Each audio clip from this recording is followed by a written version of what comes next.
Lo que hay para el día de hoy es un análisis preparado en base a, le diría que más lo que nos ha dejado la última semana, un poco lo que nos viene dejando el último tiempo.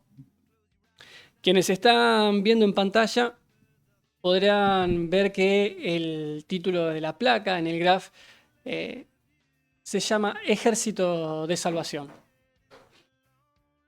En este fin de largo, por casualidad, volví a encontrarme con un tema de una banda favorita de Ataque 77, que ya por el año 2008, 2009, en ocasión de sacar su disco Carmageddon, el tema precisamente que abre esa obra es la canción Ejército de Salvación.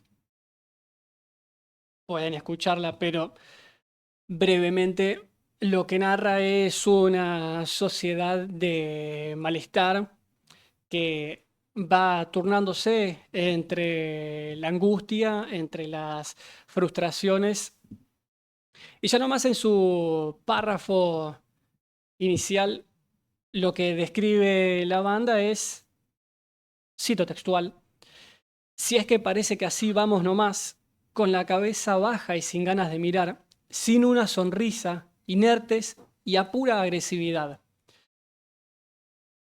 Podría ser casi un estado de ánimo de la época. Podría ser algo aplicable tranquilamente al hoy. También lo que dispara este editorial es el tweet o el retweet que hubo por estos días del ministro de Economía. Y ahora ya lo estamos viendo en pantalla. ¿Y por qué asocio estas dos cosas? Este estado de malestar, parafraseando al podcast del colega Nicolás Lantos, con el tema de Ataque 77. Bueno, porque por estos días, mientras el ministro de Economía, como estamos viendo en pantalla, aquí Luis Toto Caputo, retuitea al presidente de la Nación bajo el título de Dato mata relato, versión ya perdí la cuenta. Lo que retuitea de Javier Milei es una nota que salió en el Washington Post, que lo que titula, para traducirlo, es que la Argentina ha mostrado grandes signos de recuperación, un descenso histórico en la pobreza, que ha crecido la actividad económica, que tiene que tener cuidado cuando incurra en tomar medidas de políticas industriales. Pero la nota es una editorial del Washington Post que efectivamente reconoce, prácticamente halaga la gestión Milei Caputo. Vuelta un poco al tema, ¿no? Y esto no solo para quedarnos en sensaciones, lo que hay que hacer en el editorial básicamente es a esta opinión que uno le vierte, ir sustentándola con datos. Pero decía, esto que describe la banda en su tema Ejército de Salvación, que parece que vamos así nomás, en esta Argentina que nos tiene con al vértice, que parece que estamos en situaciones límites, con un presidente que ya ha adoptado la postura de tener la crueldad como política de Estado, pero también como una forma de dirigirse a la ciudadanía. Y la población de esta manera va, parece que va con la cabeza baja y sin ganas de mirar, en el marco de estar a pura agresividad. Cuando el ministro retuiteó esto, inmediatamente me puse a recordar una serie de datos y de otras tapas y pensaba, el día de hoy, ¿a quién le estaría refutando? ¿Le refuto al ministro o más bien intento pensar algo y luego vengo y lo compartimos, evaluamos el escenario de manera más conjunta y más general. Y a veces, vamos a ser sinceros, aún en el profesionalismo que uno procura darle a este ejercicio periodístico, muchas veces uno termina con estas broncas o estas sensaciones negativas, ¿no? Cuando va leyendo algunos tweets o algunas notas de ciertos colegas, por llamarlo de alguna manera. Pero bueno, hay que saltar y intentar siempre elevar un poco más la vara. Así que en lugar de arrancar por lo local, arranqué por el plano internacional. Y te voy pidiendo, Facu, ya la primera etapa. Y pensaba, ¿por qué? Por ejemplo, por estos días en Casa Rosada se le inhabilita el pase a una cantidad de colegas de 5 medios. Con la excusa de habrá que ver hasta dónde habrá influido el financiamiento de una supuesta operación de espionaje ruso. Bueno, paréntesis, es la misma CIDE que tiene un presupuesto récord y fue el Chiqui Tapia quien tuvo que repatriar un gendarme al país. Volvemos a la editorial. Por estos días, mientras se retuiteaba la tapa del Washington Post, mientras el dato mataba al relato en el mundo tuitero libertario, el New York Times en esta semana sacaba una tapa, trajimos la traducción. Nuevas revelaciones reavivan el criptoescándalo que implica al presidente Javier Milei. Expresa en su bajada los documentos judiciales, plantean dudas sobre las declaraciones del presidente argentino en el sentido que no tenía ninguna relación con el lanzamiento de la criptomoneda Libra.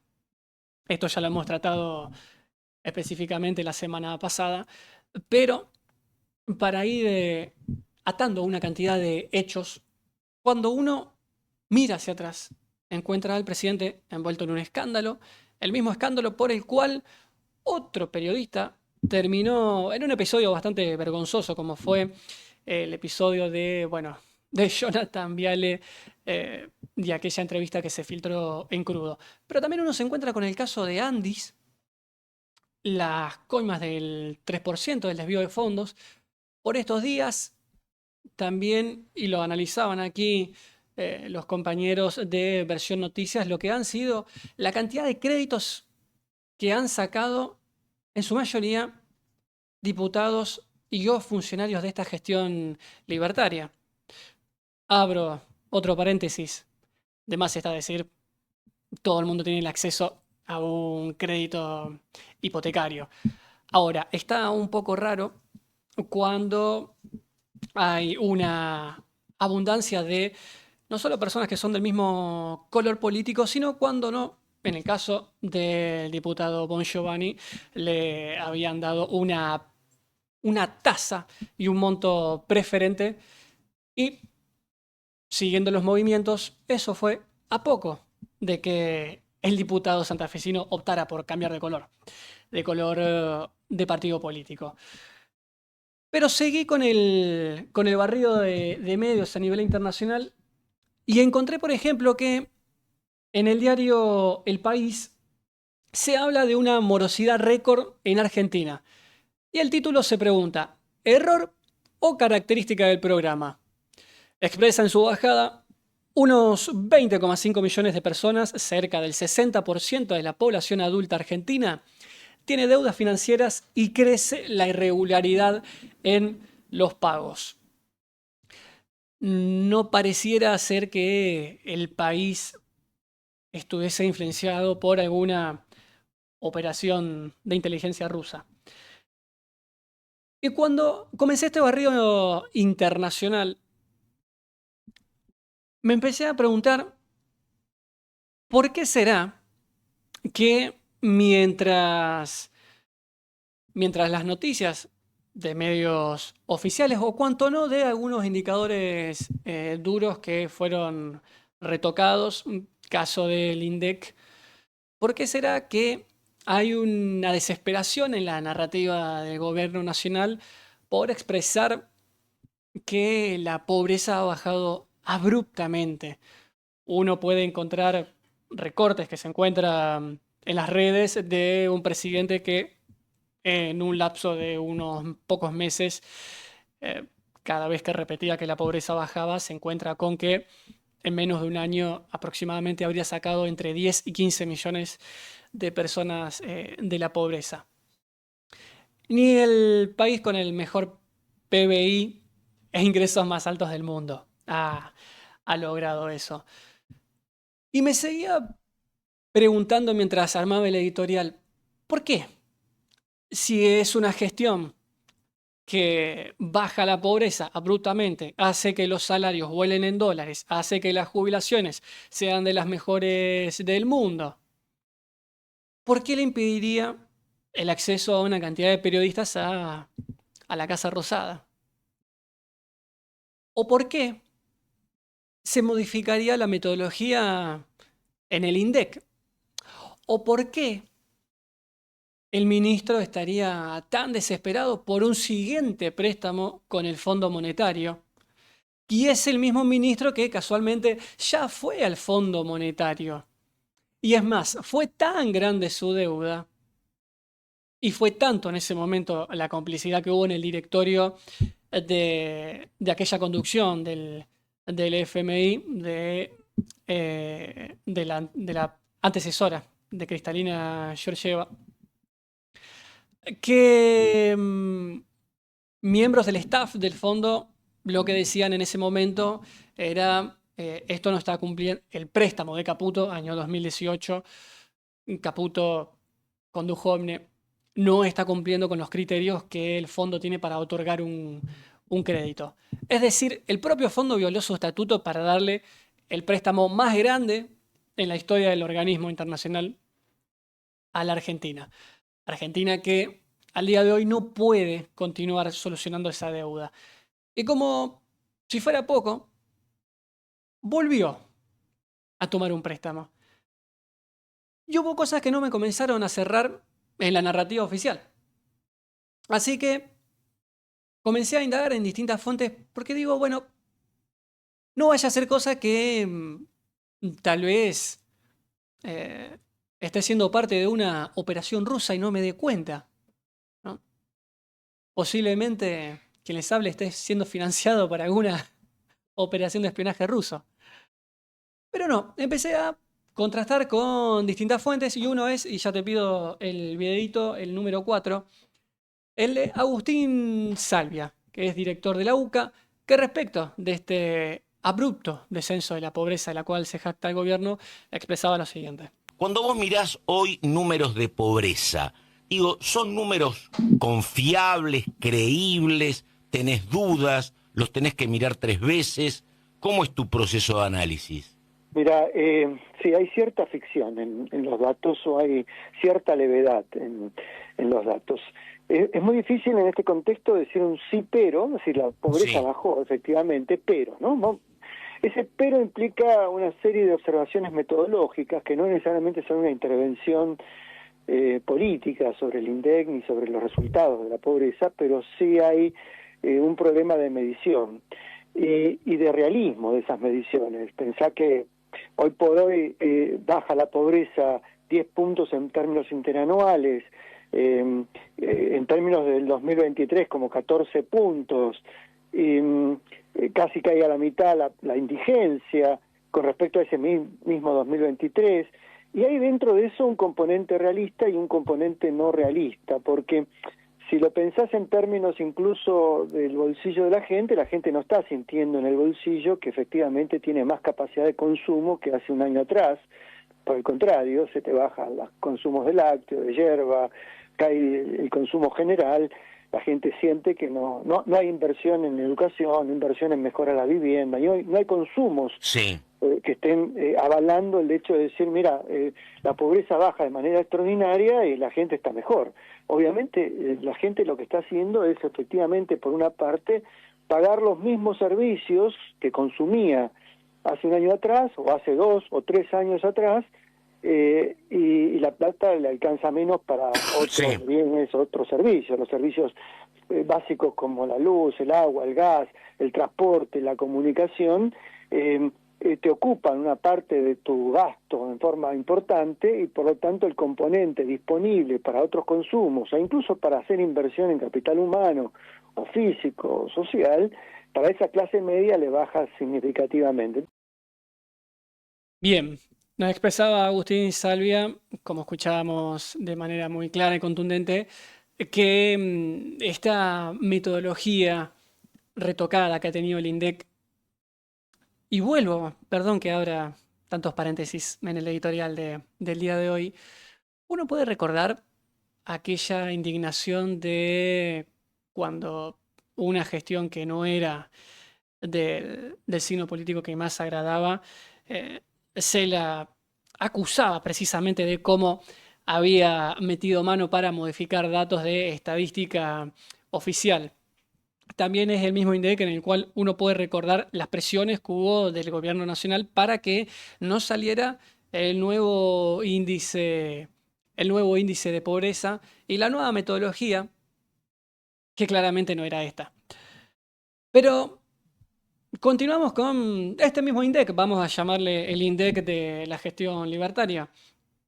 Pasamos a la siguiente imagen y es el mismo INDEC en el que al cuarto trimestre del 2025, respecto de un indicador como es el mercado de trabajo, lo que nos señala son tres grandes aglomerados: el Gran Rosario, Santa Fe y San Nicolás Villa Constitución. Una actividad en Rosario, una actividad al 52,5% y un empleo del 49,1%. Desocupación 6,5%. En Gran Santa Fe, actividad al 45,9%, empleo al 43,7%, desocupación al 4,8%. San Nicolás y Villa Constitución, actividad al 43,7%, empleo al 39,6%, desocupación del 9,4%. Y como seguía sin cerrarme este dato mata relato de cómo baja la pobreza, comenzaba a preguntarme, bueno, ¿por qué el gobierno se incomodaría tanto al punto de tener que inhabilitarle el pase a una cantidad de periodistas que cubren Casa Rosada o un vocero que le exigía a los colegas en el salón de prensa que le pidiesen disculpas frente a una pregunta? Y como seguía sin cerrarme cómo bajaba la pobreza y cómo bajaba el desempleo, continué indagando y seguí con notas que hubo esta semana. La siguiente es, por ejemplo, salió en página 12 ayer: el gobierno arrasa con el Servicio Meteorológico Nacional. Paro total ante anuncio de 240 despidos. Buscan echar a 240 trabajadores del servicio meteorológico antes del 10 de abril.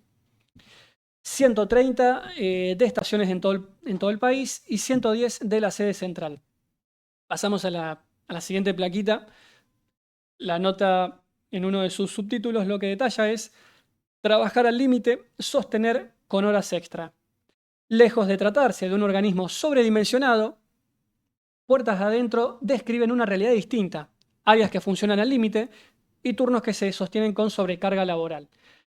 Lo que bueno, expresan que el dato este no es menor, el de los despidos, porque el Servicio Meteorológico Nacional debe funcionar 24 horas, naturalmente, todos los días del año, relevando variables como temperatura, viento, humedad, presión, precipitaciones, bueno, información que hacen a pronósticos y alerta.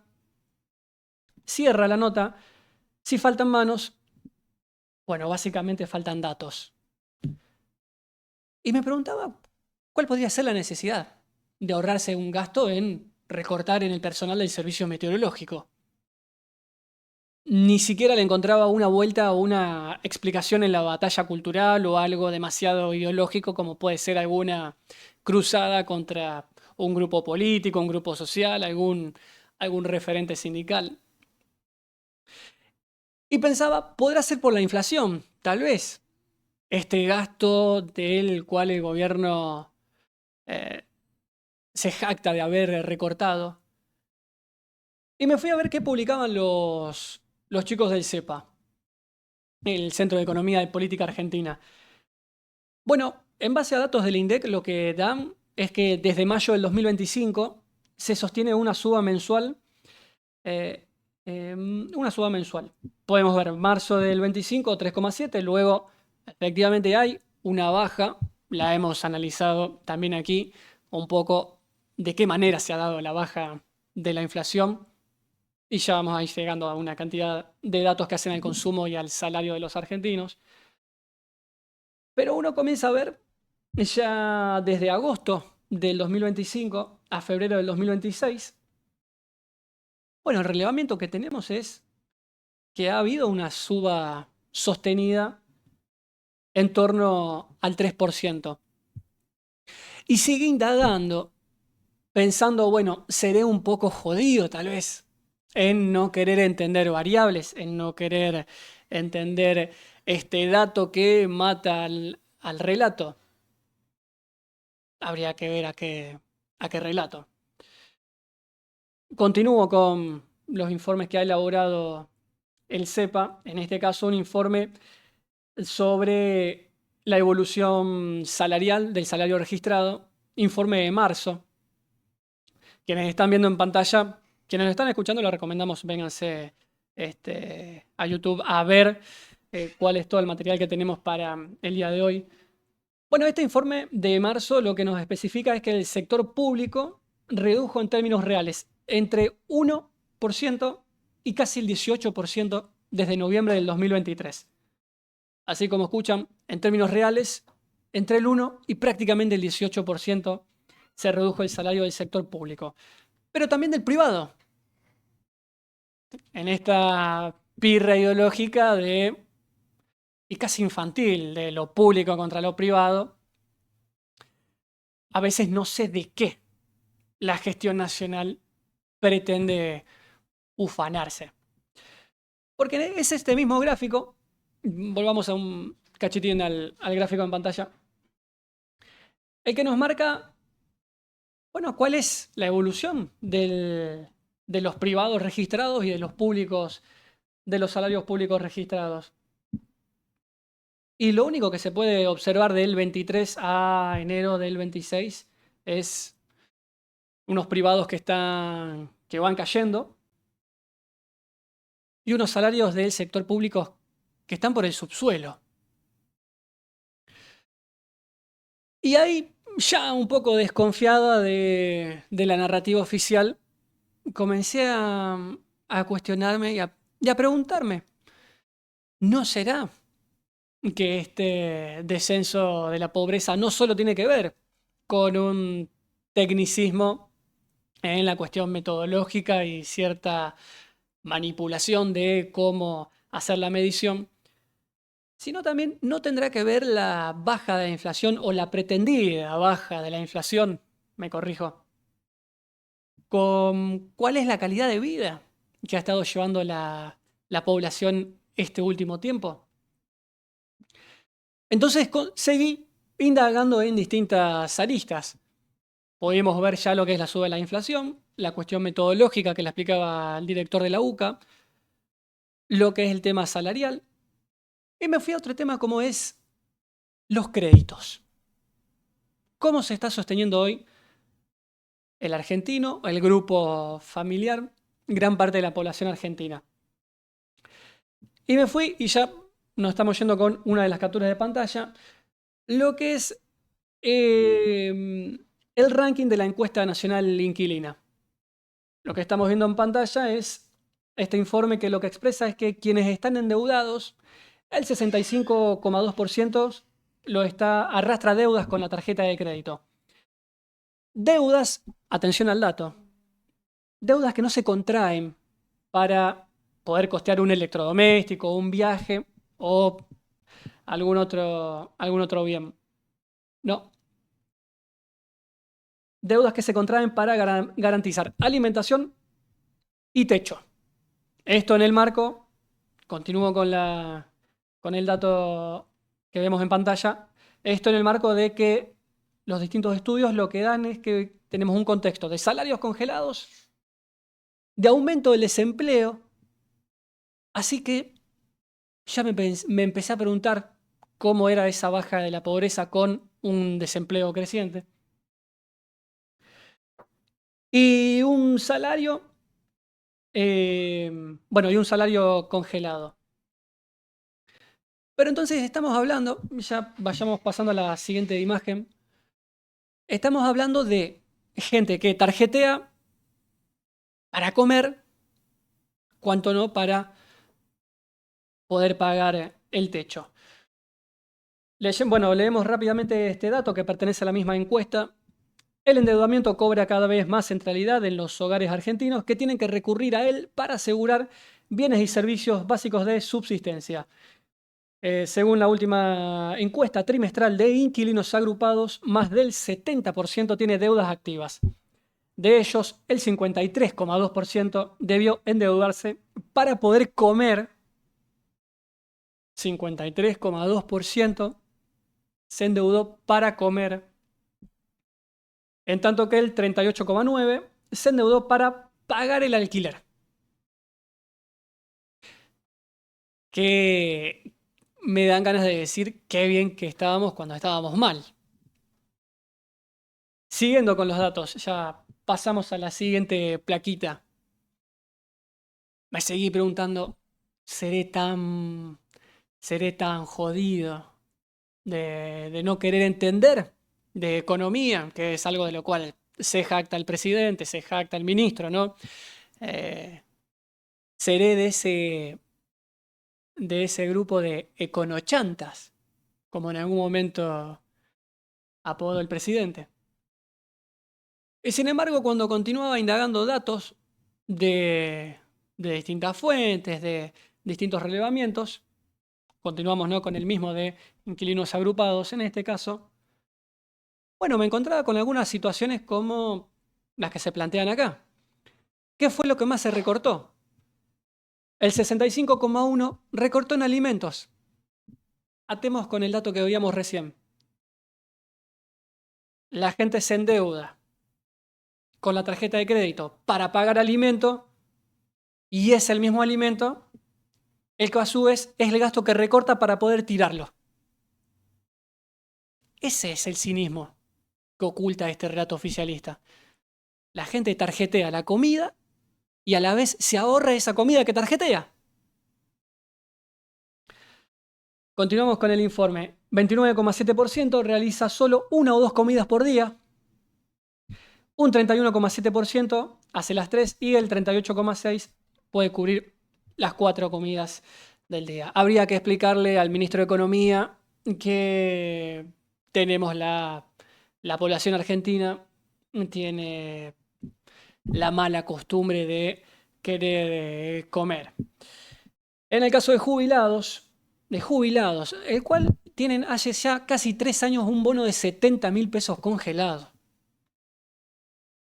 Un bono que no llega a los 400.000 pesos. Continúo. Caso de jubilados, las cifras son más dramáticas. El 72% recortó en alimentos y el 42% hace solo una o dos comidas por día. Una gran mayoría, el 86%, destina el 40% de los ingresos o más al alquiler, por lo que en muchos casos deben recurrir a ayudas de familiares. Y seguí indagando datos del INDEC para decir, no me voy a quedar solamente con un relevamiento que tal vez alguno con justa razón me podría decir, es un tanto tendencioso. Así que cuando el ministro de Economía, Manuel Adorni, Javier Lanari, por cierto, actual vocero, por si no lo tienen, puede ser que no lo vean mucho, dado este episodio que hubo con la inhabilitación aparte de la prensa. Cuando estos personajes, los diputados o con nombre y apellido, aquí en Rosario, periodistas como Marcelo Fernández nos cuentan lo exitosa que viene siendo la gestión, pensaba lo más concreto, lo más directo para poder ver cuál es el éxito de una gestión, vamos a ver cómo viene el consumo de alimentos básicos en una canasta. Y continúe con datos del INDEC, comparativa 2015 contra 2026. 2015, consumo de la población argentina, 224 kilos de pan.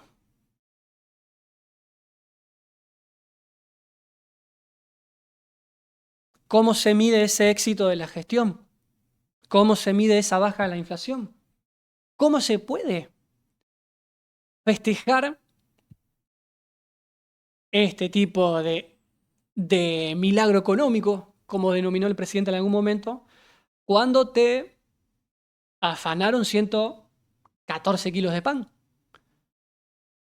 2015, 559 litros el consumo de leche, a 235 el día de hoy. 93 kilos de carne el consumo en 2015, a 16 kilos de carne en 2026. 186 kilos el consumo de pollo en 2015 contra 59. De 186 a 59 kilos bajó el consumo de pollo. Cerdo, 2015, 160 kilos a 53. Y esto no es un dato cuca o que me lo inventé anoche por IA. No. Son datos de un relevamiento hecho por el INDEC. Continuamos con el material como para seguir indagando en de qué manera la está pasando la población argentina, cómo estará atravesando este éxito económico de baja de desempleo, de salarios al alza, de jubilaciones que vuelan en dólares. Entonces continué indagando a ver con qué me podía encontrar. Me encuentro con que un monitor de opinión pública, un informe de marzo de la consultora Centrix, claro, al cruzarse con el dato de morosidad récord de gente que no está llegando a pagar aquel crédito, aquel préstamo que había tomado, lanza una consulta y una de las preguntas que hace de relevamiento es: en los últimos 6 meses, ¿usted o alguien de su hogar tomó alguna deuda o crédito? Más del 56% respondió que sí. Ahora, ante la consulta de cómo describiría su situación actual para pagar esas deudas, la mayoría respondieron: la estoy pagando con dificultad. La estoy pagando con mucha dificultad. Me atrasé y ya no las puedo pagar. Solo para redondear, ese universo de respuestas pertenece al 90% de las personas encuestadas. Solo el 10% respondió que las está pudiendo pagar. Pero seguimos y nos vamos a ir a una encuesta del tercer trimestre del 2025 del Instituto Argentina Grande, que cuando hizo un relevamiento de qué manera los hogares están llegando a fin de mes, bueno, pudo evidenciar 4 estrategias que es lo que estamos viendo en el mapita. Las estrategias del hogar para llegar a fin de mes por provincia, básicamente son 4 las que se dio la gente el último tiempo. Gastó ahorros, vendió pertenencias, se endeudó con conocidos o se endeudó financieramente, que era lo que veíamos recién. Y ahí tenemos el mapita, acorde a cuál ha sido cada estrategia, un poco cómo se divide el porcentaje por provincia. Frente a esto, también recordé un poco cuál es la estrategia cuando comienza a tambalear el esquema y el modelo económico. Y fue inevitable no pensar en este alineamiento acérrimo que tiene con Estados Unidos por un lado e Israel por otro, y cuál es la postura que está adoptando con el conflicto con la guerra a Irán. Irán, que ya en su Tehran Times, su diario, le ha respondido al presidente Javier Milei: cruzaste una línea roja.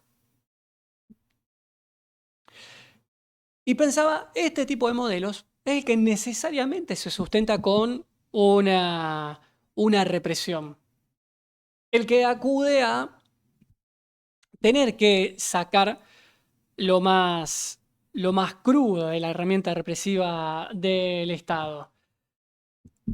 Y me fui a ver cómo estaba el panorama en Estados Unidos, que en mucho tiempo, si bien ahora tiene un repunte de la actividad económica, Estados Unidos registró inflación alta, aumento en las naftas, cosa impensada para el pueblo estadounidense, y desempleo. Ahora está habiendo picos de recuperación, pero la gestión de Trump, la gestión industrialista de Trump, tuvo picos de desempleo. Y así tuvo masivas marchas como han sido la de No Kings.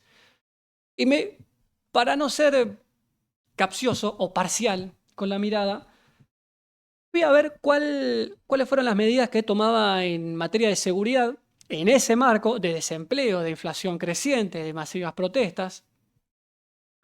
¿Cuáles eran las medidas que tomaba Trump en ese contexto en septiembre del año pasado? Vamos a saltar a la imagen número 17.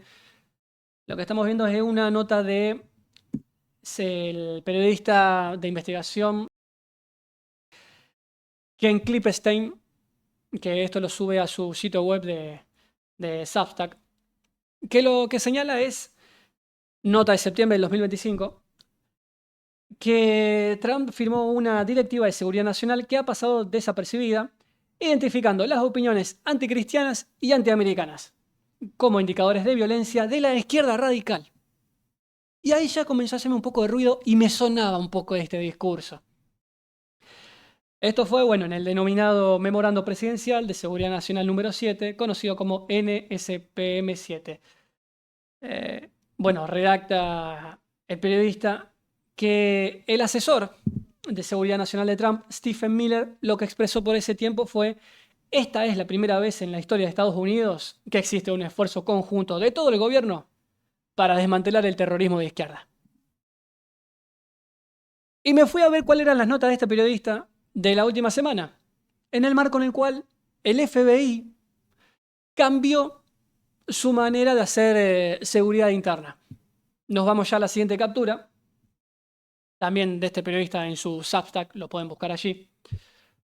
Lo que redacta Ken Klippenstein es que, según la solicitud presupuestaria de Trump, el FBI dirige el Centro de Misión Conjunta NSPM7, dedicado con personal de 10 agencias federales, lo cual es muchísimo para el organigrama estatal de Estados Unidos, que se dedica a identificar de forma proactiva, algo así como vamos a adivinar quiénes incurren en un acto terrorista, ¿no? Adivina el futuro de quienes, lee el futuro, quienes van a incurrir en terrorismo.